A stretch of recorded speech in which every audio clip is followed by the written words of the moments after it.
Um dos principais personagens da história curitibana, que é pouco conhecido entre nós, mas que tem seu nome bastante famoso numa das mais conhecidas ruas de Curitiba. Quando ele morre, o curitibano entra num luto profundo e faz toda uma homenagem especial, com um cortejo fúnebre, com um velório repleto de cerimônias, para celebrar, para nunca se deixar esquecer da memória do coronel João Goulberto, que foi um dos grandes militares que tivemos aqui na nossa história e que, como eu disse para vocês, foi quem deixou o curitibano em profundo luto lá no ano de 1912, quando ele tomba em uma das batalhas da Guerra do Contestado. Quero contar um pouquinho aqui nesse vídeo, de maneira breve, como se deu esses dias do velório do coronel João Goulberto na cidade até o seu sepultamento. Mas para isso é importante que nós saibamos quem foi João Goulberto Gomes de Sá Filho. Nascido no Recife, em Pernambuco, portanto não era curitibano de nascença. Ele era um apoiador do Marechal Floriano Peixoto. Aliás, até um dos seus 7 filhos recebeu o nome de Floriano Peixoto, em homenagem ao presidente da República inicial daquela época. Foi até uma dessas manifestações em apoio ao Marechal Floriano Peixoto que fez com que o João Goulberto fosse transferido aqui para a capital do Paraná. Aqui ele alçou posições militares e chegou a ser convidado pelo presidente da província, o Dr. Carlos Cavalcante. O presidente da província era o mesmo que o governador do estado hoje, E era ele que nomeava alguns políticos como prefeito de Curitiba. O Dr. Carlos Cavalcante chegou a nomear João Goulberto para ser prefeito da cidade, mas João Goulberto não chegou a assumir esse cargo. Ele presidiu também, aqui na cidade, a Sociedade Tiro de Guerra Rio Branco, ou só Tiro Rio Branco, como nós conhecemos aí nos anais da história, como se fala muito aqui na cidade. O Tiro Rio Branco era uma instituição onde jovens civis eram treinados para as artes militares, para o manuseio de armamentos, tudo para que pudessem estar preparados caso fossem convocados a alguma situação pelo Exército Brasileiro. Portanto, era uma sociedade militar de formação, especialmente dos jovens. E ele presidiu essa sociedade e dizem também que era muito culto, era um intelectual, portanto, tinha bastante apreço à formação dos militares, à formação intelectual também. Era muito respeitado na Curitiba da época. Em agosto de 1912, ele recebe um cargo ainda maior. Foi nomeado como comandante do Regimento de Segurança do Paraná. Nessa condição, ele é designado a comandar as tropas que lá na região de Palmas aplacariam os ânimos dos revoltosos, os caboclos da região do Contestado.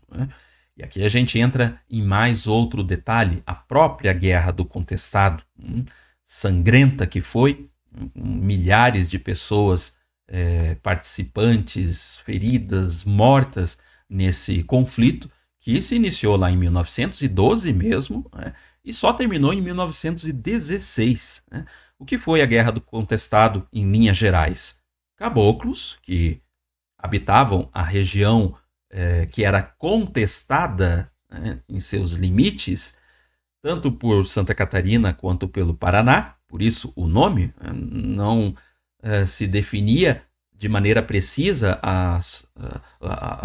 a fronteira existente entre esses dois estados na época, uma história que já vinha desde antes ainda, né?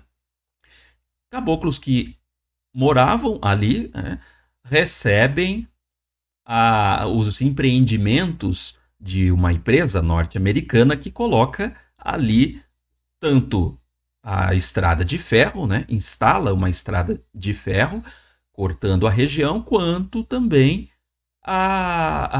essa mesma empresa faz toda a exploração de madeira daquela mesma região, né? Esses caboclos, depois de serem utilizados para trabalhar na construção da estrada de ferro e tudo mais, eles são expulsos da região, né? Claro, ficam revoltados com essa condição e ainda, né, um chamado monge José Maria, né, que circulava pela região pregando, curando, era uma espécie de curandeiro também, aconselhando as pessoas. Ele lidera esses caboclos, né, contra essa empresa e os jagunços, né, dessa empresa norte-americana que queriam expulsar esses caboclos da região, quanto também lidera esses caboclos contra as forças do Paraná, né, que são enviadas para lá, essas forças militares, para aplacar, né, os seus ânimos e a revolta toda, né? Portanto, nós temos o coronel João Gualberto, que lidera essas tropas, né? E chegando até lá, a região de Palmas, há uma primeira batalha da Guerra do Contestado que acontece no Irani, né? Nessa guerra, ou melhor, nessa batalha, já de início, tomba tanto o monge José Maria quanto o próprio coronel João Gualberto, né, que é vítima de facadas e 3 tiros, conforme se consta na época, né?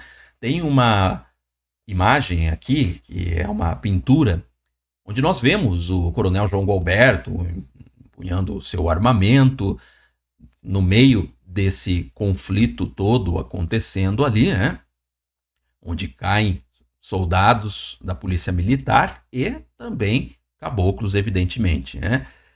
E olha só, tem até uma ilustração aqui nessa pintura de uma metralhadora, né, que foi levado no campo de batalha e que conta a história por ter caído na água de um dos rios, numa das travessias, havia molhado, entrado água, e quando entrou em ação, ela acabou engasgando, ela não funcionou, né?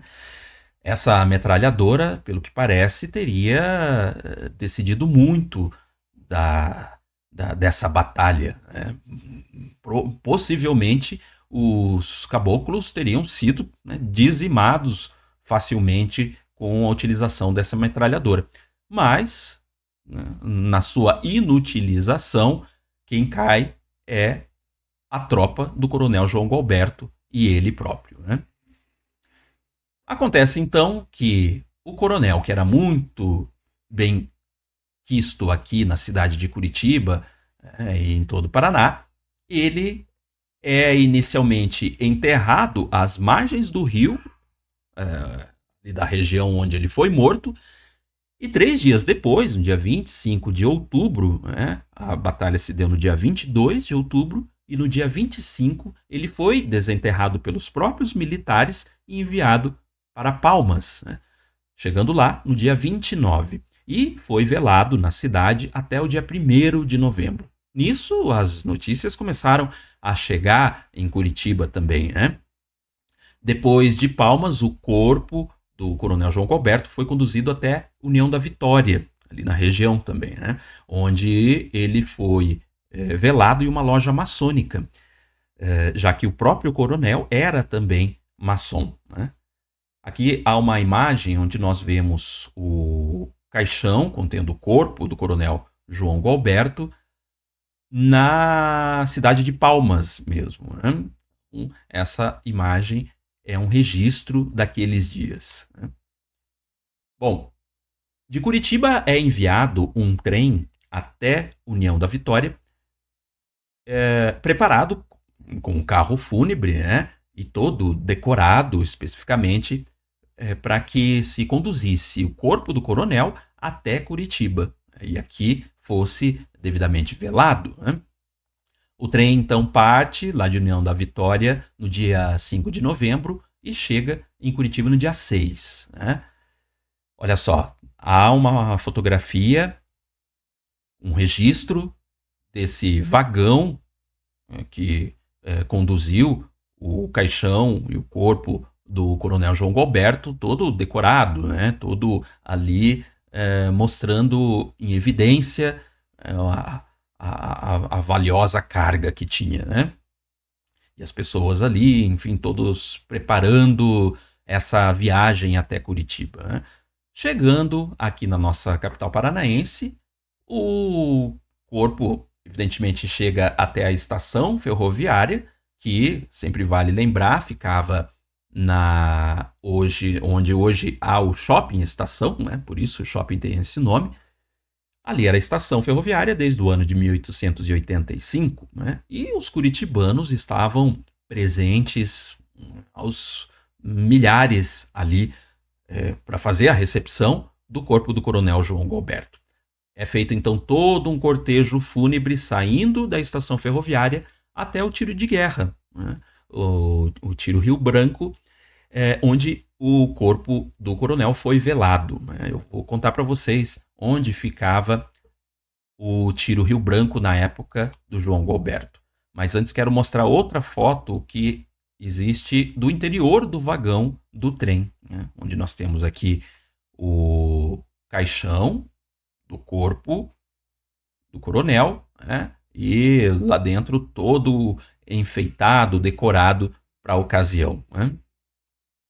Olha só, essa imagem nós temos o registro da chegada do corpo do coronel João Galberto no tiro de guerra Rio Branco, né? O tiro de guerra ficava exatamente onde nós temos hoje na Praça Tiradentes, o Banco do Brasil, né?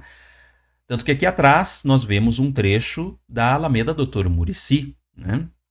Então, ali ficava, por um período, a sede do Tiro Rio Branco, né? Que, já disse, ele foi um dos presidentes, né? O coronel João Galberto, e que recebeu para ser devidamente velado, né? Nas honras fúnebres.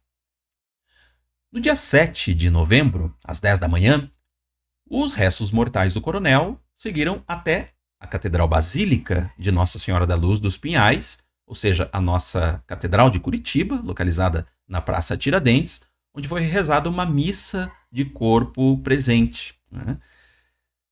Pois nós temos imagens também, olha que interessante. Essa aqui é uma imagem bastante nítida, onde mostra parte, né, dessa população curitibana, também políticos, religiosos, membros do clero, né? A banda marcial tocando marchas fúnebres, coroas de flores. Olha que interessante, aqui nessa rua, né, nós vemos o trilho no chão, né, o trilho do bonde que circulava pela cidade, né? Eu não tenho exatamente a localização dessa fotografia, mas é muito possível que seja na rua 15 de novembro, né? Mais à frente há outras imagens mostrando com mais evidência a 15 de novembro, onde o cortejo fúnebre passou também, né, aqui na cidade.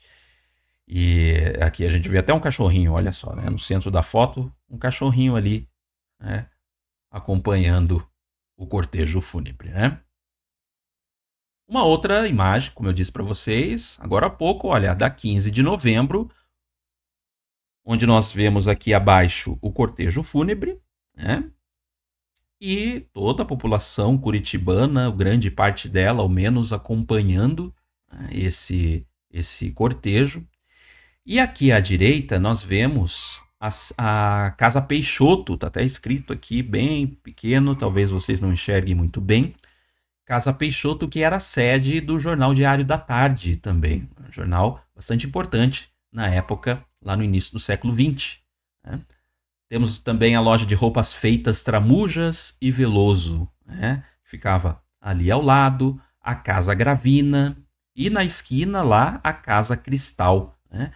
Esse edifício mais alto que nós temos aqui hoje é uma das sedes do Banco Itaú atualmente, né? E fica na rua 15 de novembro, esquina com a Monsenhor Celso, hoje o calçadão, né? A 15 de novembro, hoje é um calçadão, né? Na época, evidentemente, não era um calçadão, né? Se tornou calçadão nos anos 1970. Então, aqui nós estamos quase na esquina da Monsenhor Celso, né? Olha aqui de novo o trilho de trem, o trilho do bonde, me perdoe, né? Que mostra bem a característica da 15 de novembro, onde o cortejo com o corpo do coronel João Galberto passou naquela época. Né? Tem algumas imagens, na verdade um vídeo até, que traz algumas dessas características do cortejo fúnebre. Eu tomei alguns frames que eu mostro aqui para vocês, né? Olha só, né? As carruagens, né? As carroças, enfim, todas aí com o cortejo fúnebre carregando o corpo do coronel, né? E a população curitibana, olha só, né? Com guarda-chuvas, né? Aqui dá para ver ainda mais, né? Pode ser, e é muito provável que fosse um dia com bastante chuva, como é bastante característico aqui na nossa cidade, né? Um dia chuvoso, um dia úmido. Olha só, aqui é a Catedral Basílica de Nossa Senhora da Luz dos Pinhais e o cortejo fúnebre chegando nela. Né? Há uma foto ainda mais ampla mostrando esse momento. Eu acho essa fotografia muito bonita, muito interessante. Né? Nós temos aqui a Catedral Basílica de Nossa Senhora da Luz dos Pinhais, é imponente nessa fotografia. As suas torres, uma delas, a Torre do Relógio, uma vez que só havia o relógio nessa torre aqui, a que margeia a Rua José Bonifácio, né? Nessa outra torre, dá até para ver aqui, ó, mais escurecido, não havia relógio na época, né? Hoje tem, né? Relógio nas duas torres. E aqui caindo uma faixa de tecido preta, né? Mostrando esse luto do curitibano pela morte do João Galberto. Aqui abaixo o cortejo já nas proximidades da igreja, né? Militares, informação, aqui cavalos e o curitibano com seus guarda-chuvas armados. Né? Muito interessante essa imagem. Após a missa de corpo presente, né, o coronel João Galberto foi levado em direção ao cemitério municipal São Francisco de Paula, que foi o lugar onde ele foi sepultado. E olha só, né, 16 dias depois de sua morte. Lembrando, ele morreu no dia 22 de outubro e foi sepultado no dia 7 de novembro de 1912.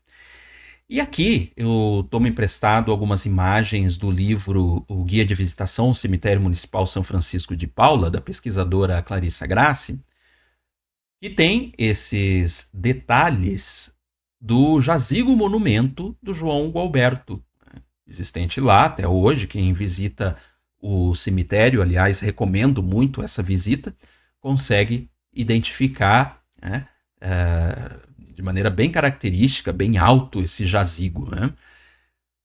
No alto, né, do monumento nós vemos essa estrutura, né, com as colunas de capitéis coríntios, né? Mais acima há um detalhe ainda mais específico do topo, né, dessa estrutura toda. E olha que interessante, né? O único elemento religioso desse monumento é essa cruz contendo no centro uma estrela invertida, possivelmente um símbolo maçônico, uma vez, como eu já disse, o coronel João Galberto era maçom. Por último, eu quero mostrar uma fotografia. Olha que interessante, na esquina das ruas 15 de Novembro com a Rua Barão do Rio Branco, hoje bem conhecida, né? Nós temos o calçadão da Rua 15, ali cruzando a Barão do Rio Branco. Foi instalado provisoriamente um monumento contendo duas colunas, né? Uma coluna em pé e uma coluna deitada, simbolizando precisamente a morte do Coronel João Gualberto, ou seja, né, esse personagem de vulto que tombou na, na Batalha do Irani, né, no Contestado. Né? Aqui os curitibanos em volta, né? Possivelmente esse monumento tenha sido instalado bem ali naqueles dias mesmo em que seu corpo estava sendo velado, né, e passando pelo cortejo pelas ruas da cidade até o seu sepultamento no cemitério municipal São Francisco de Paula. Né? Bom, é uma história que nos traz muito, né, daquela Curitiba do início do século XX e que nos faz ver o quanto o curitibano tinha grande respeito pelo Coronel João Gualberto, dando inclusive posteriormente o nome à antiga Boulevard 2 de Julho, que foi ainda a Estrada da Marinha, o nome do coronel, né? A Avenida Coronel João Gualberto. Né? Espero que tenham gostado de saber detalhes da nossa história de Curitiba por meio dessa explanação a respeito de um dos grandes personagens da nossa história, e eu indico aqui para vocês, né, um outro vídeo onde vocês podem percorrer ainda mais essa nossa Curitiba do início do século XX. Eu tenho certeza que vocês vão gostar.